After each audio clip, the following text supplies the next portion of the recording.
Cuando a mediados del siglo XII terminó la reconquista de las tierras que hoy forman Cataluña, esos nuevos territorios comenzaron a ser repoblados por los monjes, esta vez de una nueva orden, el Císter.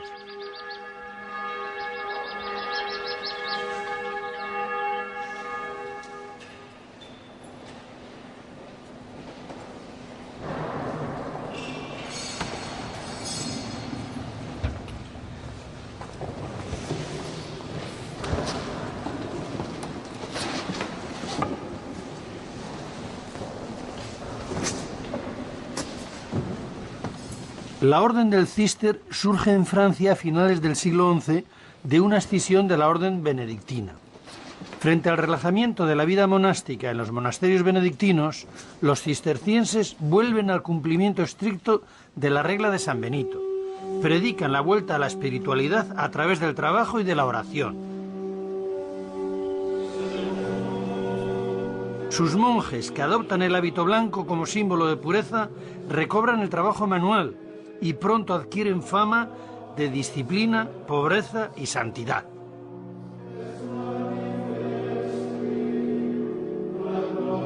Las fundaciones de sus monasterios se extienden rápidamente por toda Europa. En 2 siglos llegan a fundar casi 700 abadías, gracias a un método sistemático.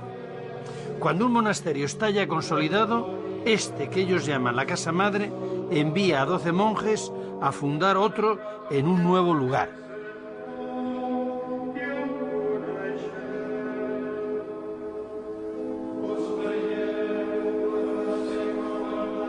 La llegada del Císter a las tierras de lo que se llamó la Nueva Cataluña se produce a mediados del siglo XII, una vez que el Condado de Barcelona y el Reino de Aragón pasan a estar bajo la soberanía de una misma dinastía, la que surge del matrimonio de Ramón Berenguer IV, conde de Barcelona, con doña Petronila, heredera del trono de Aragón.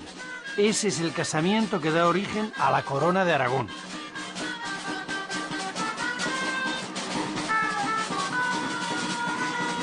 Es el conde de Barcelona quien elige al Císter para repoblar estas tierras tarraconenses recién conquistadas.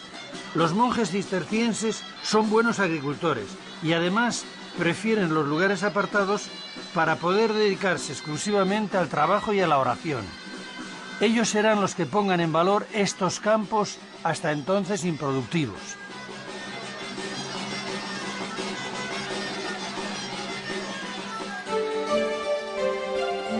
Durante la segunda mitad del siglo XII, los cistercienses levantaron en esta zona 3 monasterios, el de Poblet, el de Santes Creus y el femenino de Valbona.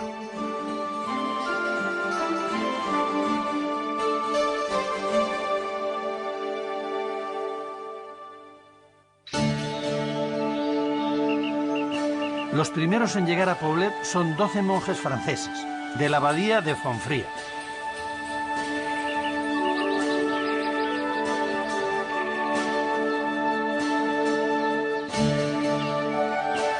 Llegan en el año 1151 con la misión de fundar un monasterio en las tierras cedidas por el conde de Barcelona, Ramón Berenguer IV.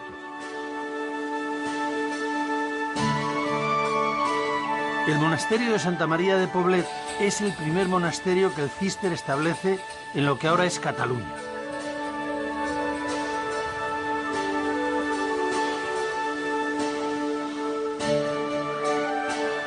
Una vez elegido el emplazamiento, lo primero que construyen los monjes fundadores, además de sus aposentos, es una pequeña iglesia donde celebrar el culto. Más adelante fue utilizada como capilla de la enfermería.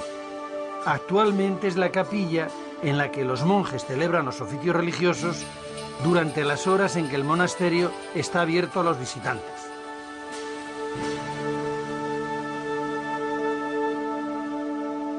En el año 1169 comienza la construcción del edificio más importante del monasterio, la iglesia, alrededor de la cual giraba entonces la vida espiritual de toda la comunidad.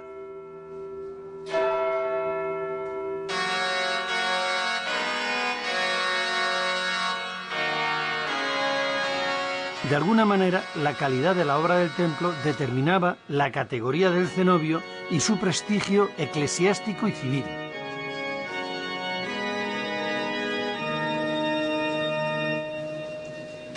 Los monjes edifican la iglesia siguiendo las normas de austeridad de la orden. Paredes desnudas sin ornamentación, limpias de pinturas murales y de esculturas. A lo sumo, sencillos capiteles con temas vegetales. El resultado es esta iglesia basilical de cruz latina con 3 naves. 2 de ellas son románicas.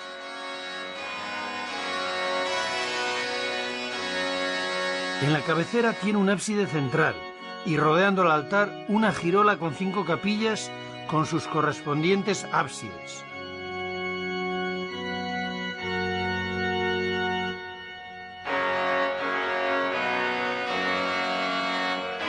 Aún no estaba acabada la cabecera de la iglesia cuando Alfonso II, el primer rey de la Corona de Aragón, elige Poblet para su enterramiento. La elección de Poblet como panteón real de la Corona de Aragón es extraordinariamente importante para su futuro. A partir de aquí será el monasterio de referencia en Cataluña, tomando el relevo al monasterio de Ripoll. Y aquí está Jaime el Conquistador, curioso.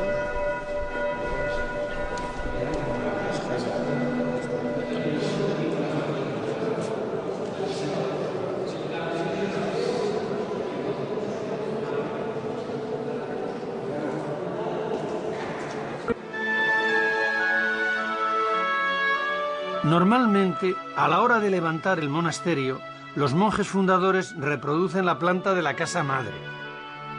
Por eso, en Poblet, la iglesia está situada al sur, como estaba la del monasterio francés de Fontfría. Cuando han levantado la pared de la iglesia que da al interior de la abadía, comienzan a construir sobre ella la galería sur del claustro. Esto sucede hacia el 1200 y lo hacen al estilo románico. Las otras 3 galerías son ya de estilo gótico. El claustro ocupa el centro arquitectónico del monasterio. A lo largo de sus 4 galerías se distribuyen las dependencias monásticas. Es por tanto el espacio a través del cual se comunican todas ellas.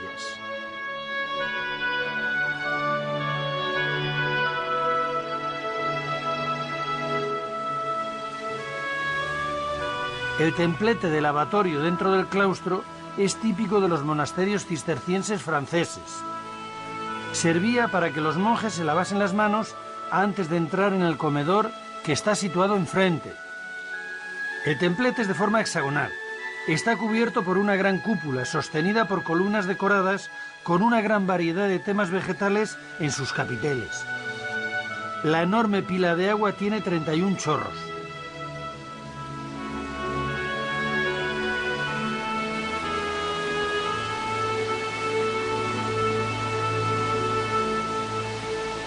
Cerca de 900 años lleva fluyendo esta fuente en una esquina del claustro del monasterio de Poblet. Pertenece al lavatorio. Se construyó siguiendo el modelo que trajeron los monjes cistercienses que vinieron a fundar este monasterio desde Francia. El monasterio es un espacio cerrado, pensado para que el monje alcance una vida de perfección. Y es alrededor de este claustro, centro de un universo de silencio y de paz que acentúa el sonido del agua, donde el monje se refugia para la meditación y la lectura. El gran escritor Josep Pla decía que el silencio de Poblet es obra de Dios. Bueno, Padre Abad, llevan ustedes casi 1000 años en este sitio. ¿Qué tiene de actual la vida monástica para mantener en condiciones de vida muy duras a tantas personas? Yo pienso que la vida monástica, aunque parece que es una huida de la sociedad, ha tenido siempre como ese sexto sentido de saber sintonizar con esa sociedad en la que está, en la que ha arraigado. Y hoy día yo pienso que pues, los monasterios pienso que tienen mucho que decir en una sociedad de las prisas, del ruido, de la sociedad del bienestar, la competencia y la vida monástica que todavía es fiel a esa tradición dentro de una sobriedad, de una vida sosegada, tranquila. Yo pienso que son valores que hoy día, una vida comunitaria, de una vida que en una sociedad que también de enfrentamientos, de violencia. Esos son valores que hoy día y eso tienen es lo que, mucho que decir. Eso es lo que le atrajo a usted para pasar de cura de parroquia en Aragón a incorporarse a un monasterio y a retirarse del cuidado directo de las almas al contacto con Dios. Yo pienso que un poco la mecha que prendió el fuego fue que hoy día la vida sacerdotal fuera es una vida de mucha acción, de mucha actividad. Olvidamos muchas veces aquello del Salmo, de que el Señor es el que construye la casa, y se pierde bastante esa dimensión contemplativa de arraigar más en Dios y de hacer que toda la vida, una vida pastoral, brote desde esa contemplación de Dios, ¿no? Pues muchísimas gracias, Padre Abad. Ha sido para mí una lección de vida monástica, después de recorrer tantos monasterios. Bueno, a usted.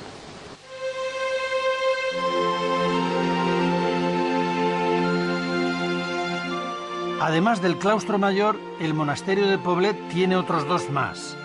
El más pequeño, el más íntimo, es el claustro de San Esteban, que está situado cerca de la enfermería.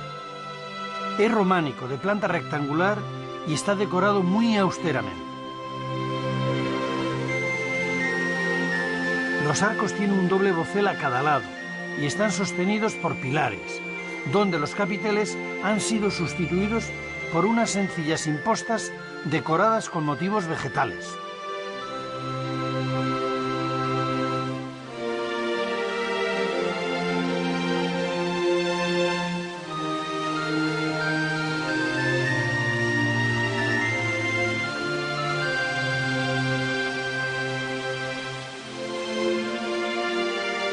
La sala capitular es, después de la iglesia, una de las estancias más importantes del monasterio. Aquí se reúnen los monjes presididos por el abad para leer y comentar la regla de San Benito, para tratar los temas conventuales y para realizar confesiones públicas.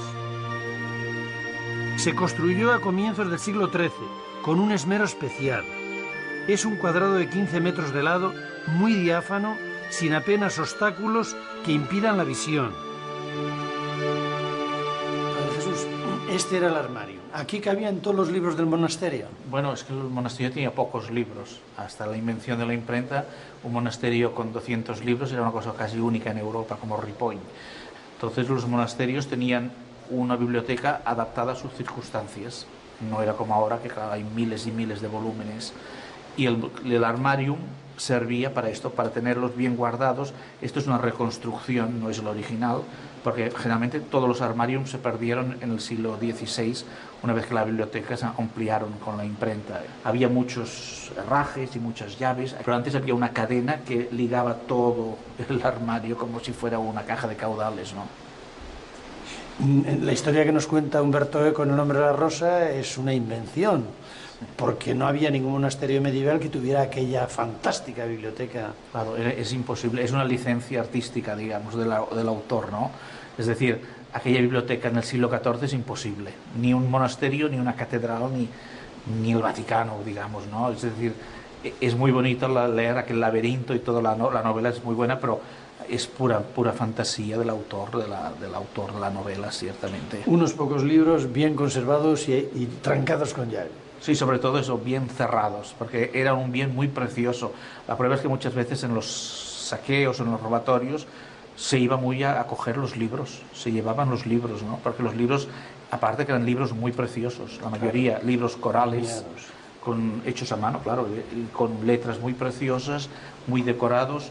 Había trabajado todo un equipo de personas. Un escritorio. Y entonces, claro, estos libros eran valiosísimos, ¿no? De manera que a veces en las catedrales, pues los obispos dejaban, como el beato que hay en Gerona, ¿no? El beato de Liébana, pues el obispo dejaba en herencia como un gran tesoro sus libros a su catedral o a quien fuera, ¿no? Muchísimas gracias, Padre Jesús. Desde el siglo XVII, los libros reposan en esta biblioteca que originalmente fue el scriptorium del monasterio, donde se escribían manualmente los libros. La invención de la imprenta acabó con su función.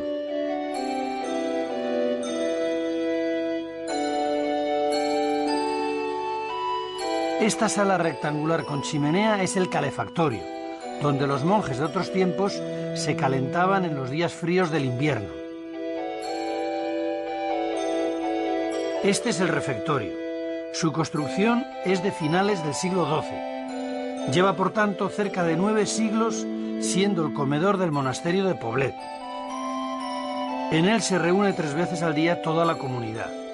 Las comidas se realizan en silencio mientras un monje lee desde el púlpito los textos sagrados. En medio del refectorio hay una fuente octogonal. El comedor se comunica con la cocina, que está al lado, a través de una ventanilla por la que se pasaban los platos.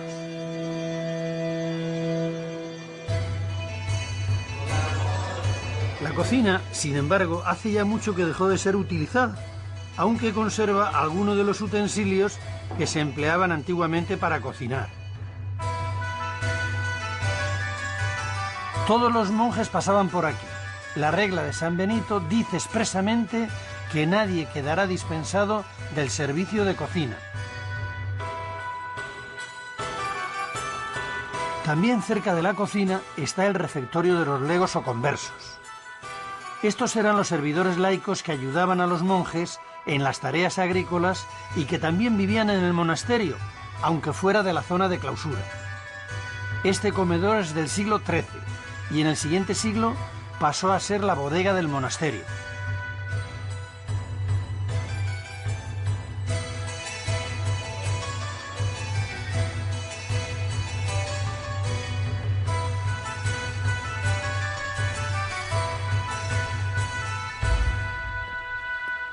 Este es el famosísimo dormitorio del monasterio de Poblet.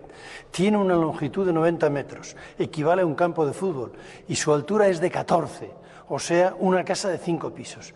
Actualmente está en obras porque se han quitado las celdas individuales para devolverle todo su esplendor. Este gran dormitorio fue construido en el siglo XIII. Está sostenido por 19 grandes arcos ojivales. Aquí descansaban los monjes tras sus largas jornadas de oración y trabajo. Todavía se levantan a toque de campana a las 5 de la madrugada y pasadas las 9 de la noche se retiran a sus camas tras haber acudido a la iglesia para celebrar en comunidad el último oficio religioso del día, las completas.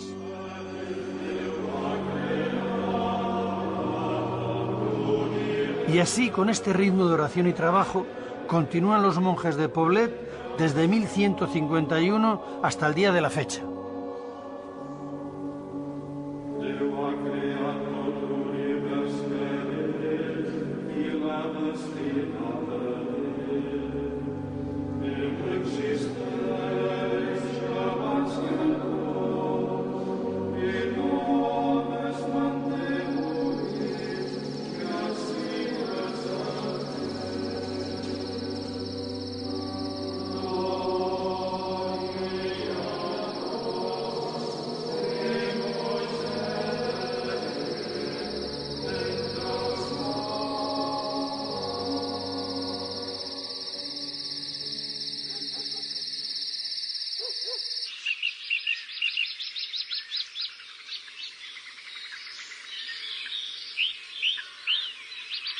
La elección del lugar para levantar un monasterio no era una tarea fácil.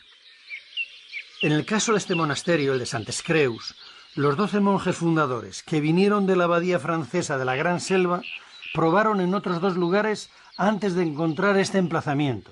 Esto ocurrió en 1158.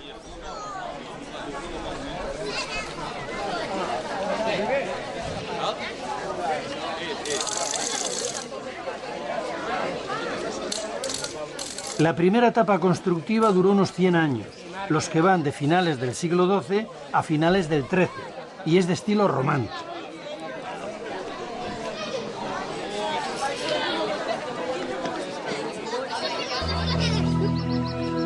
El primer edificio que levantan los monjes franceses, además de sus aposentos, es la Capilla de la Trinidad. En ella celebraban sus oficios religiosos.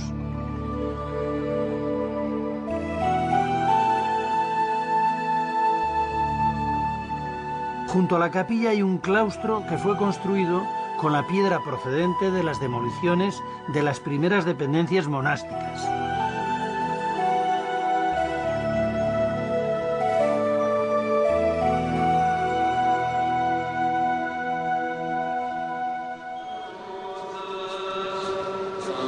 La iglesia principal comienzan a construirla en 1174 y como sus obras duran más de 150 años, se acaba ya en estilo gótico. La iglesia es de cruz latina y responde a los patrones arquitectónicos del Císter, grandiosidad y ausencia de decoración escultórica. Da la sensación de una gran austeridad, a pesar de la nobleza de sus materiales.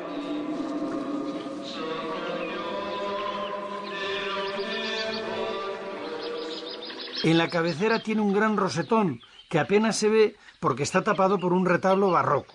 Desde el exterior se aprecia mejor.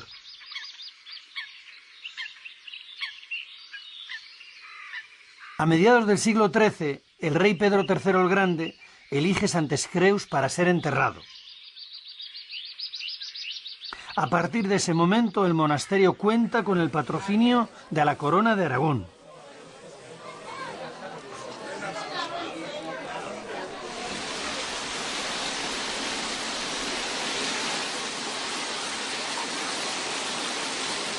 El monasterio tenía desde su origen un claustro románico que fue demolido en el siglo XIV para construir el que actualmente existe de estilo gótico. El maestro que lo hizo, el inglés Reynard de Fonoll, siguiendo la estela de otros maestros románicos, se inmortalizó a sí mismo, con la maza en la mano, en uno de los capiteles.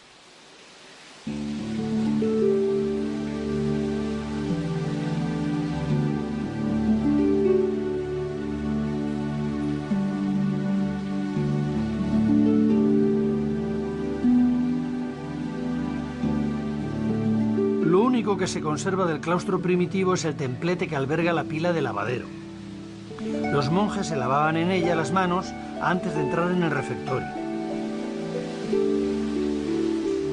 Es de planta hexagonal. Cada uno de sus lados está formado por dos arcos de medio punto sostenidos por columnas dobles.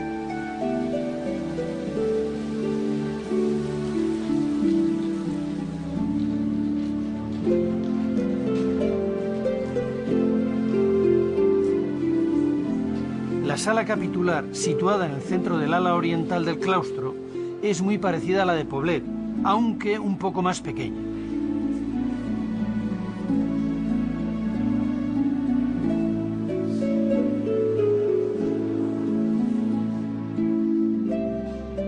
Toda la arquería de la bóveda descansa también sobre 4 columnas. Además de ser utilizada como lugar de reunión de la comunidad, era también el espacio donde eran enterrados los abades.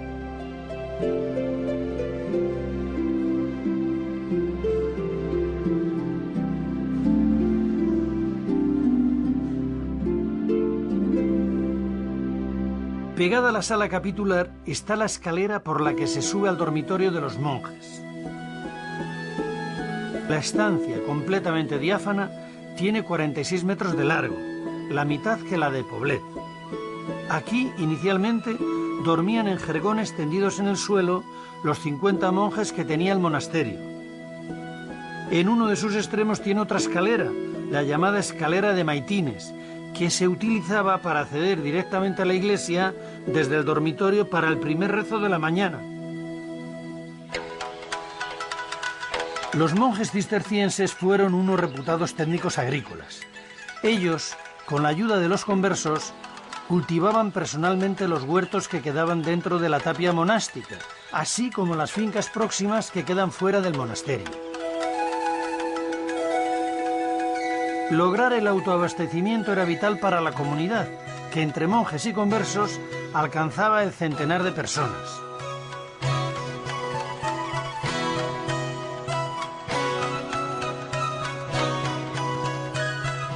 Todos los productos cosechados se guardaban en la cilla, que en realidad era una gran despensa.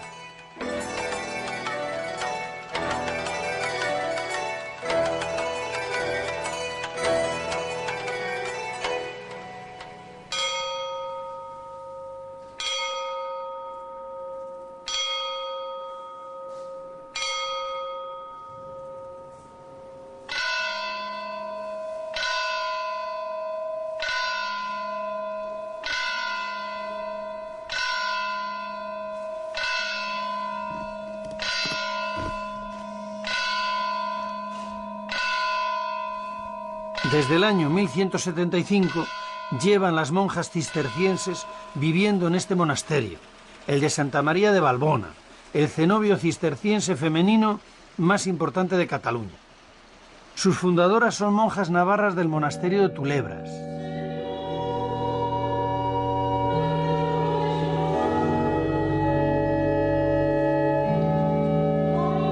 Desde su fundación cuenta con la protección de los monarcas de la Corona de Aragón y se convierte en la abadía elegida por las hijas de las familias nobles catalanas para profesar el monacato.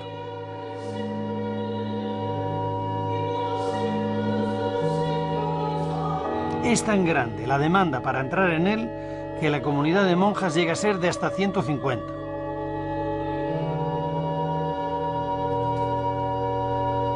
La iglesia es construida en su mayor parte entre los siglos XIII y XIV, en estilo de transición del románico al gótico. Es de planta de cruz latina, de una sola nave con 3 ábsides cuadrados.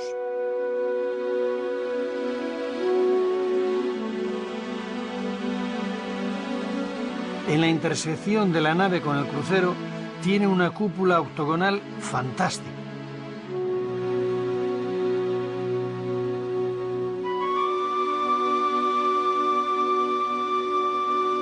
En un lado del presbiterio está el sepulcro extraordinariamente sencillo de la reina Violante de Hungría, esposa de Jaime I, que quiso ser enterrada aquí.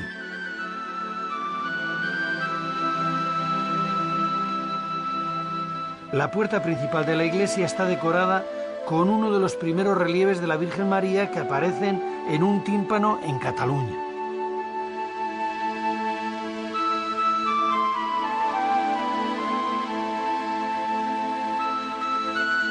El claustro de planta trapezoidal comenzó a ser construido en el siglo XIII y combina el románico y el gótico. 2 de sus galerías son románicas.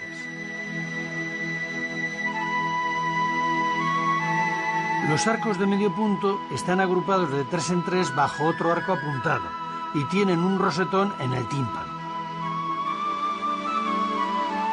Los capiteles están decorados con temas vegetales.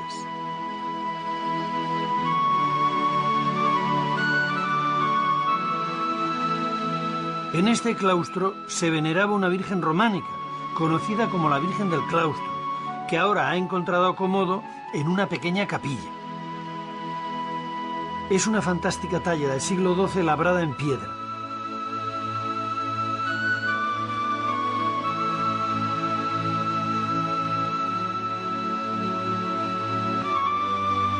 De las dependencias románicas que quedan en el monasterio, la sala capitular es la más notable. Es totalmente diáfana y carece de columnas.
Desde su fundación en 1175, cientos de monjas han pasado por esta iglesia 7 veces al día para ofrecer sus oraciones a Dios.